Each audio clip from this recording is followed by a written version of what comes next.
पादपों में लैंगिक जनन का एक बहुत ही इंपॉर्टेंट टॉपिक बताऊंगा फ्रेंड। तो आज मैं आपको बताऊंगा कि परागण किसे कहते हैं। परागण यानी कि पॉलिनेशन। तो फ्रेंड ये वीडियो आपके लिए बहुत ही ज्यादा इंपॉर्टेंट होने वाली है, तो इस वीडियो को लास्ट तक देखिए। तो देखिए फ्रेंड, परागण क्या होता है, परागण के प्रकार, और मैं आपको ओरिजिनल पुष्प गुड़हल के, ये जो आप पुष्प देख रहे हैं ये देखिए गुड़हल के पुष्प, इनके द्वारा समझाऊंगा कि परागण क्या होता है। मतलब ये जो पीले वाले हैं ये यहाँ पर कैसे मिलते हैं, ठीक है।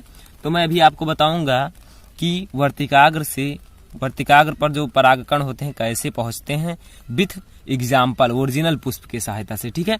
तो ये वीडियो बहुत ही ज्यादा मजेदार होने वाली है, तो इस वीडियो को ध्यान से देखिए और लास्ट तक देखें। तो फ्रेंड देखिए, परागण जिसे इंग्लिश में फ्रेंड कहते हैं पॉलिनेशन, ठीक है। पॉलिनेशन, पॉल्यूशन नहीं कहते हैं, पॉल्यूशन का मतलब प्रदूषण होता है, तो इसे पॉलिनेशन कहते हैं। पॉलिनेशन का मतलब परागण। अब परागण होता क्या है, डेफिनेशन तो इसका जानना बहुत जरूरी है। अब परागण की क्रिया मैं आपको वैसे समझा देता हूँ पहले। तो देखिए क्या है फ्रेंड, नर युग्मक। अब पुष्प में नर युग्मक क्या होता है, मैंने आपको बताया था, परागकण। क्या होता है, परागकण। तो नर युग्मक परागकणों का, ये आपका जो परागकण है ये नर युग्मक है, ठीक है। तो नर युग्मक परागकणों का परागकोश से, अब परागकणों का निर्माण किसमें होता है, परागकोश में होता है। किस प्रकार होता है, किस प्रक्रिया द्वारा होता है, ये मैंने आपको प्रीवियस वीडियो में बता दिया है। लघु बीजाणु जनन किसे कहते हैं, ठीक है, माइक्रोस्पोरोजेनेसिस। तो ये आप मेरा प्रीवियस वीडियो प्लेलिस्ट में जाकर देख सकते हैं, या डिस्क्रिप्शन में एक लिंक दिया हुआ है उस पर क्लिक करके देख सकते हैं, ठीक है। तो देखिए, नर युग्मक परागकणों का परागकोश से वर्तिकाग्र तक का स्थानांतरण परागण कहलाता है। वर्तिकाग्र क्या है, ये मादा भाग है, मतलब मादा जनन तंत्र का भाग है, और ये जो परागकोश है ये नर युग्मक का भाग है, ठीक है। तो नर युग्मक इसी में, मतलब इसकी नर युग्मक की उत्पत्ति ये परागकोश में ही होती है। परागकोश में लघु बीजाणु धानी पाई जाती है, ये आप इसके आगे वाले वीडियो में देख सकते हैं। तो देखिए फ्रेंड, सबसे सिंपल है। तो क्या है फ्रेंड, देखिए, तो फ्रेंड डेफिनेशन बहुत ही इजी है। नर युग्मक परागकणों का, यानी कि जो परागकण होते हैं उसका परागकोश से वर्तिकाग्र तक का जो स्थानांतरण होता है, जो जाना होता है, मतलब परागकण जो होते हैं परागकोश से वर्तिकाग्र पर कैसे पहुंचते हैं, ठीक है, वही क्रिया परागण कहलाती है। परागण यानी कि पॉलिनेशन कहलाती है। तो फ्रेंड आई होप कि आपको ये समझ में आ गया होगा। नहीं आया है तो एक बार पुष्प की सहायता से मैं आपको बता देता हूँ। जैसे देखिए फ्रेंड, ये है आपका क्या, देखिए ये आपका फ्रेंड पुष्प है, ठीक है। इस पुष्प को ध्यान से देखिए फ्रेंड। तो ये जो आपका येलो कलर के दिख रहे हैं ये है आपका परागकोश, और ये जो छोटे छोटे ये डंठल दिख रहे हैं जिससे बना, मतलब वो परागकोश है, जुड़ा हुआ है, वो डंठल मैंने आपको बताया था, ठीक है। तो परागकोश के अंदर जो है परागकणों का निर्माण होगा। अब इसके अंदर जो परागकणों का निर्माण होगा वो ये यहाँ तक कैसे पहुंचेंगे, ये जो ऊपर है थोड़ा साफ नहीं दिख रहा है फ्रेंड, तो इसको आप ध्यान में दीजिएगा। सबसे ऊपर जो वर्तिकाग्र है इस तक कैसे ये पहुंचते हैं, ये येलो कलर वाले। तो इस परागकणों का परागकोश से वर्तिकाग्र तक का स्थानांतरण क्या कहलाता है, परागण, ठीक है। तो परागण क्या है फ्रेंड, परागकणों का परागकोश से वर्तिकाग्र तक का स्थानांतरण क्या कहलाता है फ्रेंड, परागण, ठीक है। तो फ्रेंड ये था आपका परागण किसे कहते हैं। तो अब देखिए फ्रेंड कि परागण कितने प्रकार के होते हैं, क्योंकि परागण के प्रकार भी बहुत ज्यादा पूछा जाता है। तो आप हेडिंग डालेंगे कि परागण के प्रकार, ठीक है, परागण के प्रकार, यानी कि काइंड ऑफ पॉलिनेशन। क्या, काइंड ऑफ पॉलिनेशन। तो अगर आप लिखना चाहे तो आप लिख सकते हैं फ्रेंड कि काइंड ऑफ पॉलिनेशन, ठीक है। तो ये मैंने आप लिख दिया ताकि आपको अच्छे से एक एक जो हेडिंग है वो समझ में आ जाए। तो परागण जो होता है फ्रेंड, परागण मुख्यतः कितने प्रकार का होता है फ्रेंड, जानते हैं कि नहीं, मुख्यतः 2 प्रकार का होता है, ठीक है। नहीं जानते हैं तो आप जान जाइए, अभी टाइम नहीं गया है, ठीक है। 2 प्रकार के होते हैं। अब कौन कौन से 2 प्रकार के होते हैं ये भी तो जानना जरूरी है। तो फ्रेंड जो आपका फर्स्ट है वो क्या है और सेकंड क्या है, तो ये देखिए, फर्स्ट जो आपका है फ्रेंड वो है स्वपरागण, स्वपरागण, ठीक है। फर्स्ट आपका है स्वपरागण और सेकंड है आपका फ्रेंड पर परागण, पर परागण, तो फ्रेंड जो पॉलिनेशन होता है यानी कि जो नर युग्मक होते हैं मादा युग्मक तक किस प्रकार से पहुंचते हैं, तो वो दो प्रक्रिया द्वारा पहुंचते हैं, स्वपरागण और परपरागण। तो स्वपरागण को इंग्लिश में कहते हैं फ्रेंड सेल्फ पॉलिनेशन। क्या? सेल्फ पॉलिनेशन, ठीक है। और परपरागण को इंग्लिश में क्या कहते हैं? परपरागण को इंग्लिश में कहते हैं क्रॉस पॉलिनेशन, ठीक है फ्रेंड। तो इसे इंग्लिश में कहते हैं क्रॉस पॉलिनेशन। तो ये तो था फ्रेंड कि परागण के कितने प्रकार होते हैं। परागण जैसे इसके कितने प्रकार होते हैं, ये दो प्रकार के होते हैं, ठीक है। तो अब आपको देखना है कि परपरागण यानी कि स्वपरागण, जिसे इंग्लिश में कहते हैं स्वपरागण, इंग्लिश में सेल्फ पॉलिनेशन क्या होता है फ्रेंड, ठीक है। तो ये ध्यान देने को आपकी जरूरत है। तो स्वपरागण की परिभाषा देख लीजिए। तो यदि एक पुष्प के परागकण यानी कि स्वपरागण में इसमें एक पुष्प के परागकण, एक पुष्प के यानी कोई पुष्प है उसका परागकण उसी पुष्प के वर्तिकाग्र, ठीक है, उसी पुष्प के वर्तिकाग्र पर पहुंचते हैं, ठीक है। वही मतलब कोई पुष्प है, उसी पुष्प का परागकण जो है उसी पुष्प के वर्तिकाग्र पर पहुंचता है, तो इस घटना को कहते हैं क्या?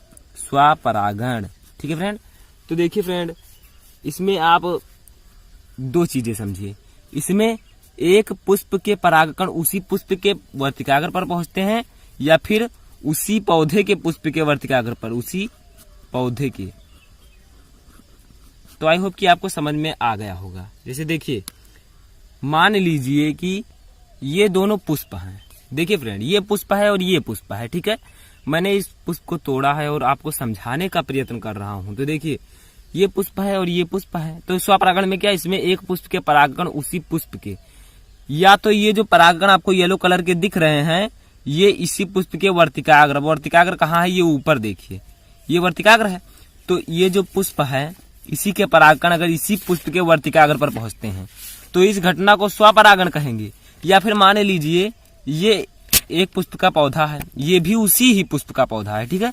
तो इसके परागकण इसके पुष्प के साथ, मतलब इसके परागकण इस पुष्प के वर्तिकाग्र पर पहुंचे अगर दोनों एक ही पौधे के हों, ठीक है, तो इस घटना को भी स्वपरागण ही कहेंगे। तो फ्रेंड, आई होप कि आपको स्वपरागण समझ में आ गया होगा। नहीं आया तो फिर से देखिए, ये एक पुष्प है। अभी एक अकेले पुष्प को लीजिए, मान लीजिए पुष्प नहीं है, ठीक है, ये पुष्प है।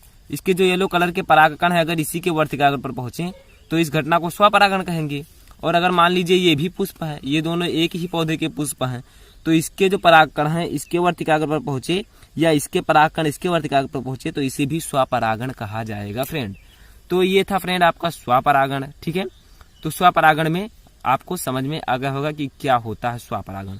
तो इसमें दोनों शर्त समझ में आ गई होगी कि जो पुष्प हैं वो या तो एक ही पुष्प के वर्तिकाग्र पर पहुंचे या तो क्या उसी पौधे के पुष्प के वर्तिकाग्र तक पहुंचे, ठीक है। तो इसे कहेंगे स्वपरागण।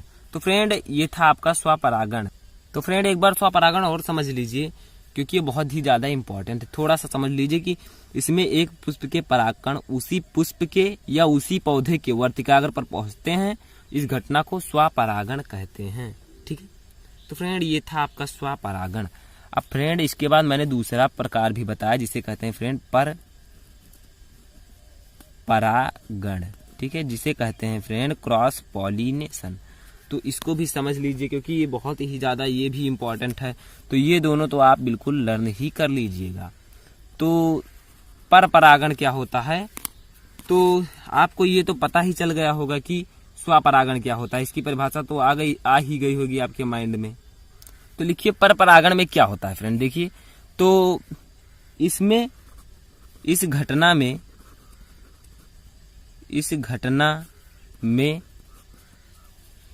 एक पुष्प के परागकण, ठीक है, जो पुष्प का परागकण है ना उसी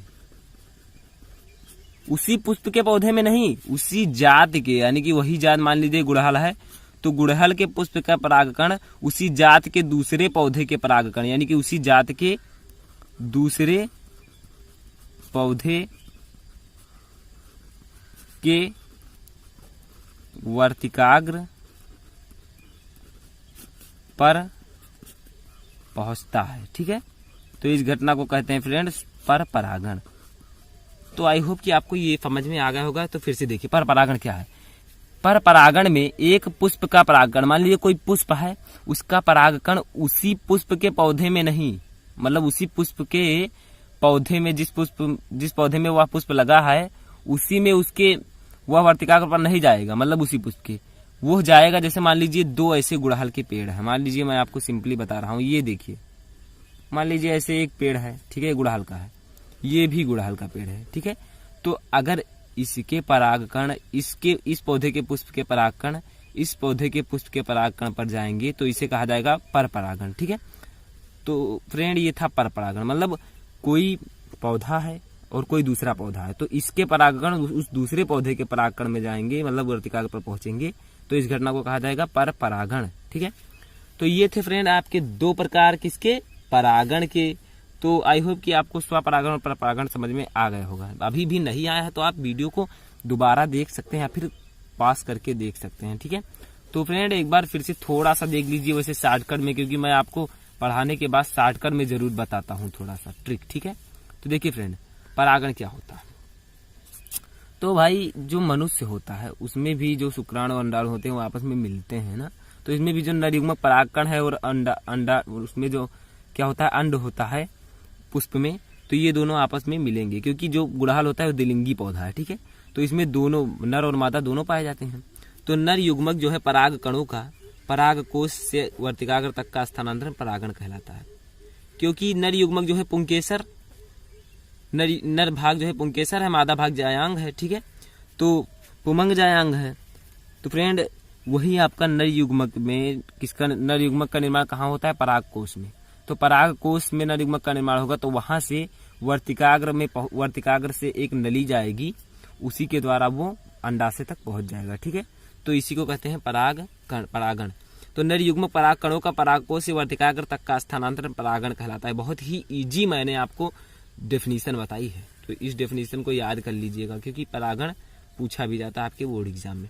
तो परागण के कितने प्रकार है फ्रेंड, काइंड ऑफ पॉलिनेशन। ठीक है, तो परागण के फ्रेंड मुख्यतः दो प्रकार के होते हैं। परागण मुख्यतः दो प्रकार के होते हैं। कौन कौन से परागण, स्वपरागण सेल्फ पॉलिनेशन, पर परागण क्रॉस पॉलिनेशन। ठीक है, स्वपरागण क्या है, इसमें एक पुष्प के परागकण उसी पुष्प के जिस पुष्प में लगा उसी पुष्प के वर्तिकाग्र या उसी पौधे के पुष्प के वर्तिकाग्र पर पहुंचता है, उस घटना को स्वपरागण कहते हैं। और परपरागण में क्या है फ्रेंड, इस घटना में एक पुष्प के परागकण उसी जात के दूसरे पुष्प के वर्तिकाग्र तक पहुंचता है। तो फ्रेंड एक बात और यहाँ पर थोड़ा सा समझ लीजिए कि जो ये परागण है, ये आप सोच रहे होंगे कि इस घटना में जो पुष्प के परागकण है दूसरे पुष्प के वर्तिकाग्र तक कैसे पहुंच जाते हैं ना, तो ये आप सोच रहे होंगे। तो फ्रेंड ये मैं आपको बता दूं कि ये वायु द्वारा भी जा सकते हैं, जैसे वायु उड़ा कर ले जाए, या फिर कीट मतलब उस पर परागकण पर बैठ जाएं और वो जाकर वर्तिकाग्र पर बैठ जाएं दूसरे पुष्प के, तो इसके द्वारा भी जा सकता है। ठीक है, उसके बाद तीसरा है जल के द्वारा भी, माध्यम के द्वारा भी जा सकता है। तो ये सब वायु परागण, जल परागण और वो कीट परागण। ठीक है, तो फ्रेंड ये थे आपका क्या परागण। तो परागण किसे कहते हैं ये आई होप कि आपको समझ में आ गया होगा। तो फ्रेंड अब मैं आपसे एक दो क्वेश्चन वैसे करूंगा जिसका आंसर आपको कमेंट बॉक्स में देना है। तो उस क्वेश्चन को देखिए कि कौन कौन से क्वेश्चन हैं। तो फ्रेंड यही दो मेरे क्वेश्चन हैं। जो फर्स्ट है आपका परागण कितने प्रकार का होता है, तो ये आप एक लाइन में नहीं 4-5 अक्षरों में दे सकते हैं इसका आंसर। तो कमेंट बॉक्स में जल्दी से जल्दी मुझे प्रोवाइड कीजिए। ठीक है, उसके बाद दूसरा क्या है फ्रेंड, पराग कणों का निर्माण कहाँ होता है। तो फ्रेंड इन सब के आंसर आप मुझे कमेंट बॉक्स में दीजिए, ताकि मैं आप लोगों को समझ सकूं कि आप लोगों ने मेरा वीडियो अच्छे से देखा है और इस वीडियो को समझा है। ठीक है, तो इसका आंसर अगर आप कमेंट बॉक्स में देना चाहें तो दे सकते हैं।